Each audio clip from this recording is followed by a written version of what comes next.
imaginez que ça trace dans votre cerveau en lettres de feu. Fait que fermez les yeux puis on y va. Alors, 1, 7, 8, 9.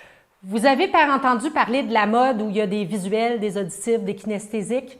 C'est bel et bien une mode, parce qu'effectivement, la plupart des individus ont une préférence. Moi, j'aime mieux apprendre en lisant, moi, j'aime mieux apprendre en manipulant ou en écoutant. Mais en fait, quand on veut apprendre, la clé, c'est de maximiser le nombre de sens qui sont utilisés. Et même au-delà de ça, c'est d'utiliser le plus de portes sensorielles en même temps. Alors, peu importe que la personne ait mieux mémorisé de façon visuelle, auditive, kinesthésique, ça ne change rien. Tout ça va être là, mais avec plein d'autres façons d'apprendre. Et aujourd'hui, dans le cours d'apprendre à apprendre, le cours de métacognition, c'est de ça que je parlais avec les enfants.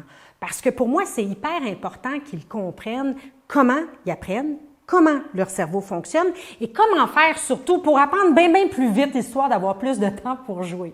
Alors, c'est probablement pour ça que ce cours-là, il l'aime vraiment beaucoup. Alors, de quoi on a parlé exactement hier, c'est que quand je veux mémoriser des informations simples, des capitales, des mots dictés pour l'orthographe, des règles de grammaire, des règles mathématiques, des formules mathématiques, des dates, peu importe, mais des éléments assez courts et ramassés, bien, la meilleure façon de procéder, c'est d'utiliser un maximum de façons en même temps pour pouvoir enregistrer l'information.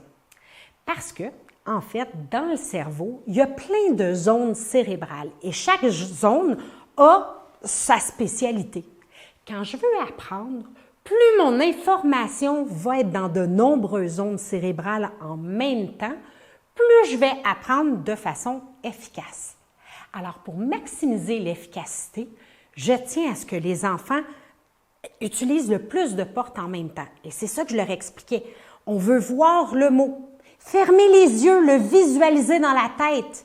Peut-être dessiner avec des couleurs pour avoir encore une image plus intéressante et artistique.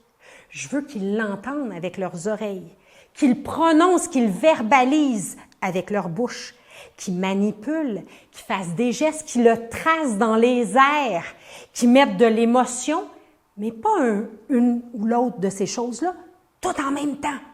Parce que ça va juste beaucoup plus rapidement et ça fait en sorte que l'information passe plus rapidement dans la mémoire à long terme.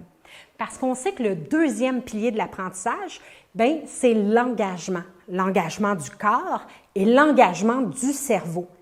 Alors, quand j'utilise à la fois mon corps et plein de zones de mon cerveau, bien, mon engagement est maximal et j'apprends hyper rapidement.